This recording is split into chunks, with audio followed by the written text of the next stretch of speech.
상론 읽기 정수진입니다. 오늘은 25편을 진행하겠습니다. 시절이 수상하고 나라가 흔들리는 바람에 안녕하시냐는 말씀은 참아드리지 못하겠습니다. 그렇더라도 우리 의자의 본분에 따라 이 공부는 계속되어야 하겠습니다. 상론 지도를 보면 오늘은 태양축혈증의 마지막 부분인 저당탕증과 저당환증을 읽어볼 차례입니다.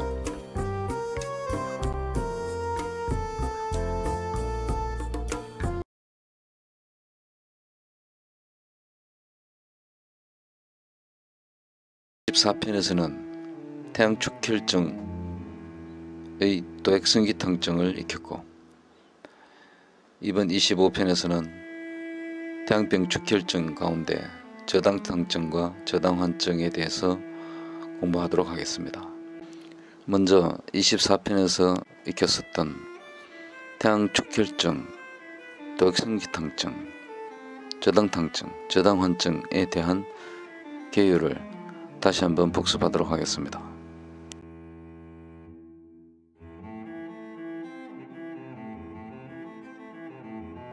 태양축혈증은 의혈과 열이 결합한 의열결합증을 말합니다. 태양표사가 풀리지 않고서 경을 돌아 사기가 하초 방광으로 진입하여 열화하고 그곳에서 혈액과 결합하면 태양의 축혈이 형성됩니다. 태양축혈증은 병세와 병정기간에 따라 세 단계로 구분할 수 있습니다. 첫째, 의혈과 열사가 결합을 시작하는 단계인 의열초결입니다. 의열초결 단계는 열이 중하고 그 추세가 급합니다. 그리고 의혈은 처음 형성되는 시기여서 비교적 가볍고 박합니다. 대표적인 증상은 소복이 구급하며 아프고 병인이 미친 듯한 행동을 하는 소복급결 긴 여광으로 표현됩니다. 이 경우 표사가 해산되었으면 도액성기탕을 사용하여 그 급박하고 중한 열사를 꺾어내리고 의혈을 변화시킵니다. 둘째, 의혈과 열사가 완전히 결합된 혈열어결의 단계입니다. 혈열어결은 의혈이 형성되었고 열은 여전히 심하긴 하지만 그 추세로는 수렴되며 완만해진 상태입니다. 대표적 증상으로 하초의 소복이 단단하고 창만하며 병인이 미친 듯하거나 발광합니다. 황달이 오기도 하고 맥은 친미로 나타납니다. 태양축수증과 구별되는 특징 증상으로 소변은 정상, 즉 소변 자리입니다. 이 경우 저당탕을 사용하여 혈열을 깨고 의혈을 몰아냅니다. 셋째, 의혈과 열사가 결합하였지만 앞선 저당탕증의 혈열어결보다는 세력이 약한 혈열결합의 단계입니다. 의혈이 형성되었지만 추세는 완만하고 열세 또한 약한 상황입니다. 대표적 증상으로 열이 나거나 소복에 창만이 있으며 소변은 정상입니다. 이 경우엔 완만하게 의혈을 해소하는 저당환을 사용합니다.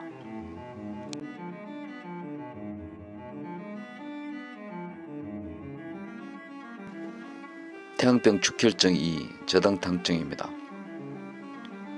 124조 태양병으로 6, 7일이 지났으나 표증이 여전하고 맥은 미약한 침맥인데 결흉이 아니면서 병인이 발광하는 것은 열사가 하초에 있기 때문이다.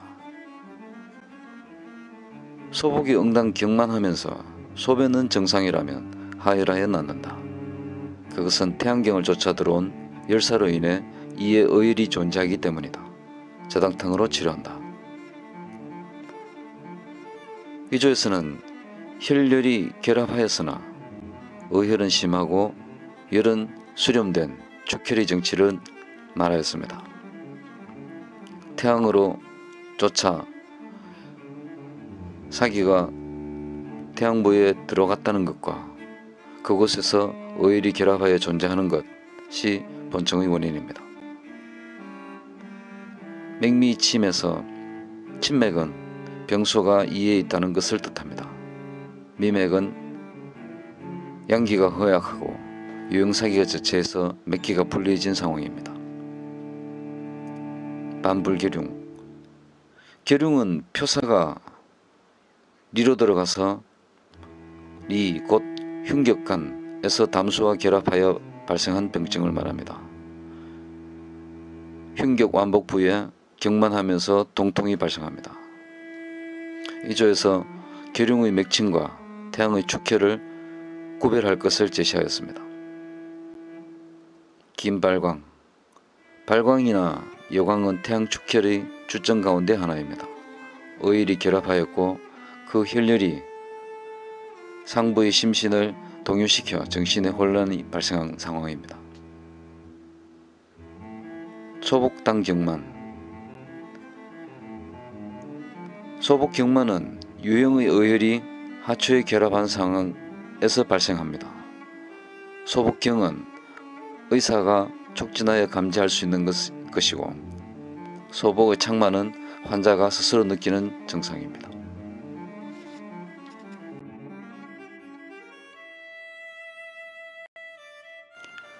하혈내유. 본증의 단계가 의혈은 중하고 열사는 이미 수렴된 상황이므로 열사보다는 의혈의 파혈 추구에 중점을 두고 있습니다. 소변 자리. 소변의 정상은 사기가 현재 기분에 있지 않고 혈분에 존재하기 때문입니다. 축혈과 축수의 공통점은 모두가 태양 부정이며 소복부의 정상을 가지고 있다는 것입니다. 다만 태양 축혈은 병이 혈분에 있어 기화와는 무관하므로 소변은 자리입니다. 태양 축수는 병이 기분에 있어 기화의 부조가 발생하므로 소변 또한 불리하게 됩니다. 태양 축혈에서는 여광이나 발광과 같은 정신 신지 증상이 특징이며 태양 축수에서는 구갈, 소변 분리와 같은 진액의 증상이 특징 증상입니다. 저당탕은 수질, 맹충, 도인, 대항으로 구성되어 있습니다. 수질, 맹충을 오라고 하였는데 오에 대해 양웅은 방언에서 오곡의 종류를 불로서 말리는 것을 오라고 하는데 중국의 동남 지역에서는 오, 서북에서는 배, 중앙에서는 초라고 각각 다르게 부르기도 한다고 기록한 바 있습니다. 불화경복. 이것은 설사에 의거하여 효과를 증명한다는 의미와 과복으로 전기 손상할 것을 방지하여야 한다는 의미도 내포되어 있습니다.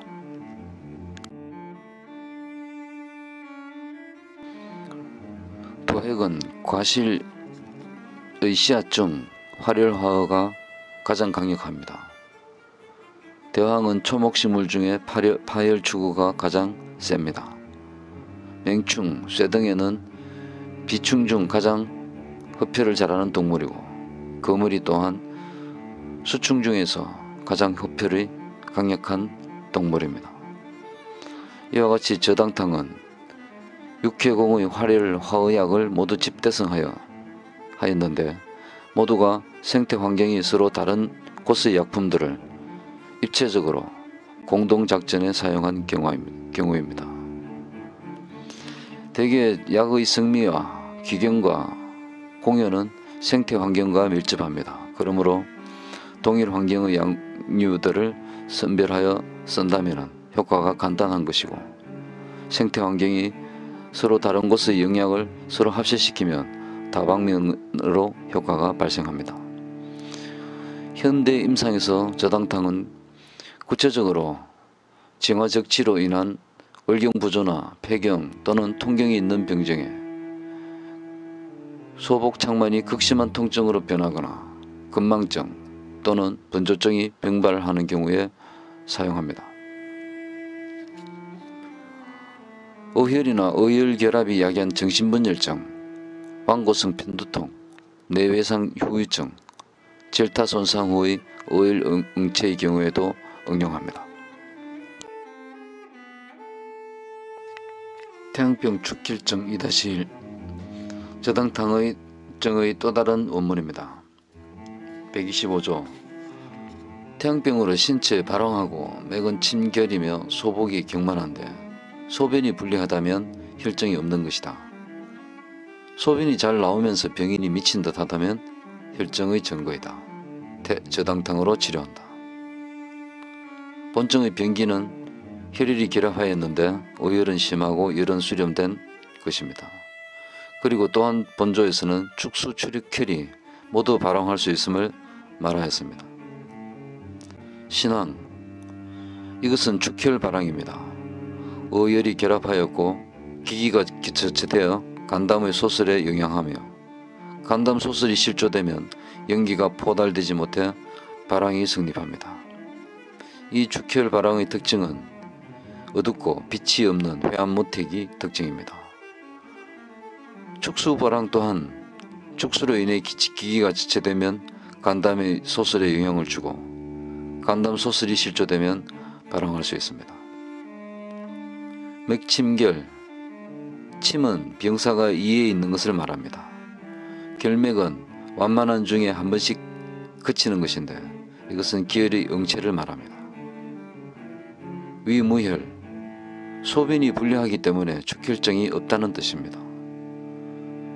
그러므로 소변이 정상이면 축혈증이고 소변이 불리이면 축수증입니다.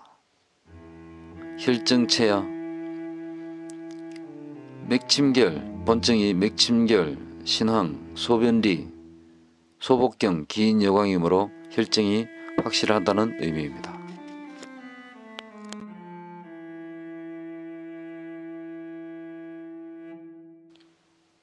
저당탕과 관련한 항만산 교수의 의안입니다. 내가 초년에 송효지 교수를 따라 임상 실습을 할 때 송 교수가 저당탕을 산재로 만들고 캡슐에 넣어 경구 복용제로 사용하는 것을 여러 번 본 적이 있다. 일례로 어떤 환자는 뇌혈관류 질환으로 극심한 두통이 지속되고 있었고 아울러 시신경 압박에 의한 한쪽 눈 실명에까지 이르렀다. 그렇지만 외과적 수술은 불가능한 부위였기에 이 환자를 결국 당시 담당 노사였던 송효지 교수에게 보내게 되었다. 송 교수는 환자를 진찰한 후에도 한참을 생각하더니 마침내 저당탕을 가루로 만들고 다시 캡슐에 담아 그것을 장기간 사용하기로 결정하였다. 그래서 저당탕으로 제제한 0.3g의 캡슐약을 오전과 오후에 각 한 차례 한 알씩 복용케 하였다. 처음 한 달이 지났을 때 환자의 병증에 변화가 없었기에 복용 횟수를 하루 3번으로 늘렸다. 그렇게 2달째가 지났을 때는 두통이 상당히 가벼워졌고 시력이 조금씩 회복된다고 하였다. 3개월이 지났을 때 두통은 완전히 사라졌고 반년을 복용한 뒤에는 변인의 시력도 완전히 회복되었다.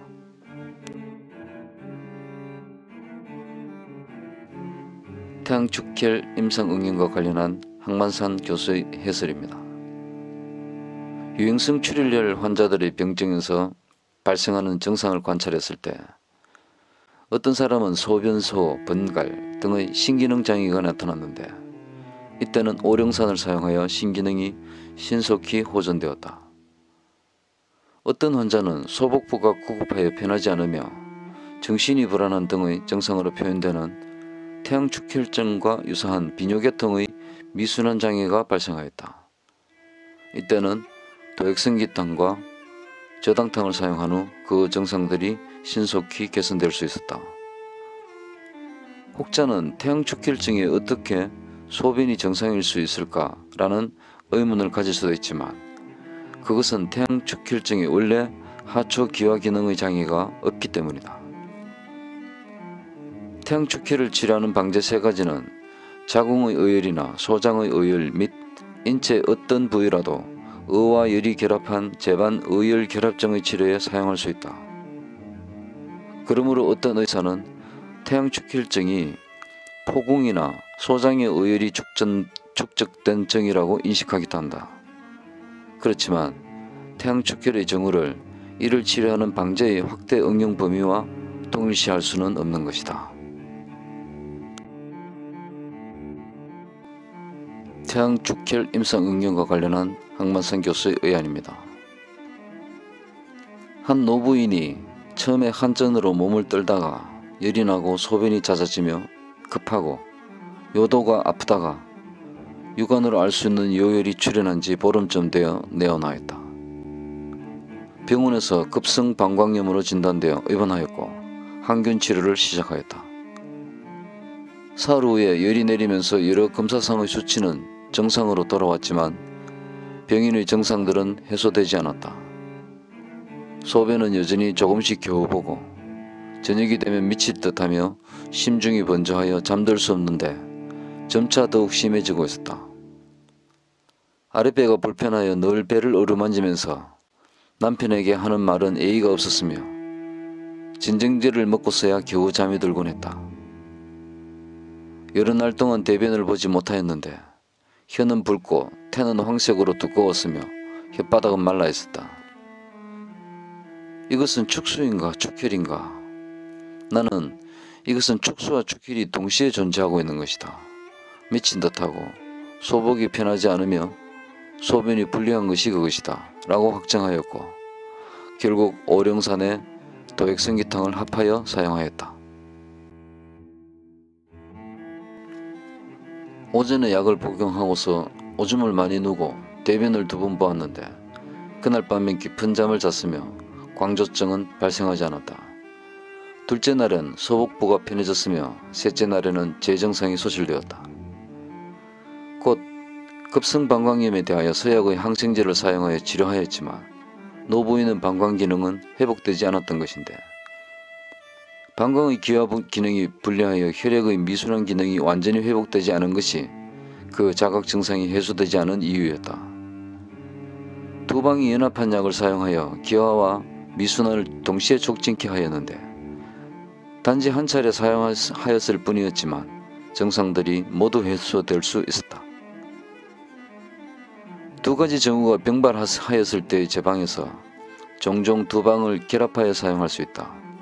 이것을 고인들은 합방으로 어려운 청을 치료한다고 표현하였는데 계지마왕 각반탕을 비롯한 소환방의 일군이 그 예이다. 한사가 피표를 침범하여 폐색하였는데 사기의 세력이 중하지는 않고 또한 영유의 기부족이 겸하였으므로 마왕탕이나 계지탕만을 단용하는 것이 치료에 완전히 부합되지 않는 경우 두 방을 합하여 사용한다. 방제 사용에 대한 이 같은 사고방식은 임상에서 매우 많이 응용되고 있다. 태양병 축혈증 세 번째 저당환증입니다. 126조 상한에 열이 나고 소복이 창만하다면 당연히 소변도 분리할 것인데 이제 소변이 정상인 것은 혈증이 있는 것이다. 당연히 공하해야 하며 기타 약치는 불가하고 저당환이 마땅하다. 이 조에서는 일세가 미약하고 의세도 완만한 의열결합의 저당환증에 대해 말하였습니다. 상한유열과 소복만과 응소변분리까지는 모두 축수증의 전형적인 표현입니다. 상한 발열을 원인으로 소복만이 발생하였고 축수증이면 당연히 소변이 불리합니다. 금반리자 그렇지만 본조에서는 소변자리라고 하였으므로 본증의 소복만은 축혈의 증상임을 예상할 수 있습니다. 본조의 의열결합은 의세가 소복만으로 표현되었으므로 완만하다고 할 수 있습니다. 소복급결이나 소복경만이 아니기 때문에 완만한 의세임을 짐작할 수 있으며 열세 또한 유열로 표현되었으므로 중하지 않습니다. 그와 더불어 설홍이나 맥삭 등의 증상을 유추할 수 있습니다. 그러므로 저당환은 의세가 완만하고 열세 또한 경미할 때 의열을 변화시키고 완만하게 소멸시키는 소법의 대표방입니다.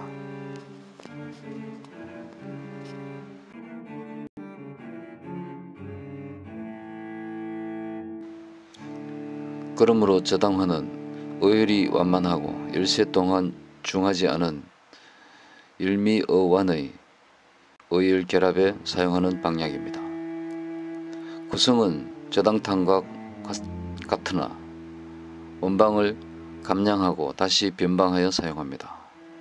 곧 저당탕 일제를 4환으로 나누고 매차 1환을 복용시키는 방법입니다. 이것은 준열약으로서 서서히 어혈을 소멸시키는 준열약의 완공법이라고 합니다. 환약은 흡수가 완만하고 양력이 서서히 작용하므로 약효가 지속됩니다. 복용법에서 수시당하혈은 약을 복용한 다음날 하혈할 것이라는 뜻이며 만약 하혈하지 않으면 제복한다고 하였습니다. 축혈 축수의 감별을 가운백의 이야기로 들어보겠습니다. 가운백 상한 뇌소집. 태양병 발황과 발광은 기혈의 구분이 있다. 소변이 잘 나오지 않으며 발황하는 것은 병이 기분에 있으므로 마황경교 적소도탕증이다. 만약 소변이 잘 통하면서 발광하는 것은 병이 혈분에 있으므로 저당탕증이다. 섭혈이 피부에 유치하여 발황하는 것은 위기가 운행하지 못하기 때문이고 조혈이 방광에 결차하여 발황하는 것은 연기가 배포되지 않기 때문이다. 맥이 침인 것은 병이 리에 있는 것이므로 대개 공화한 뒤 사혈이 함입한 기륭, 발황, 축혈과 같은 증이 발생하면 그 맥은 반드시 침하며 혹긴, 혹미, 혹결하다.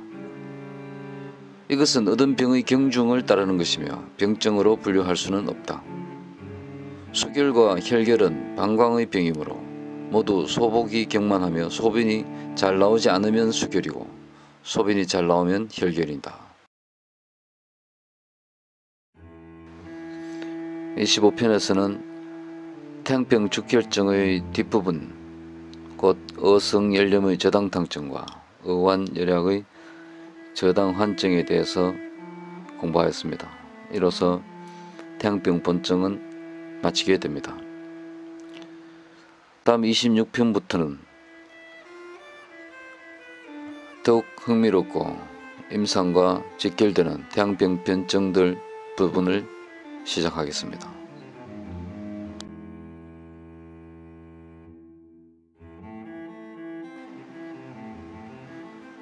추사의 시를 한 수 올리며 오늘은 이만 마치도록 하겠습니다. 시청 감사합니다. 안녕히 계십시오.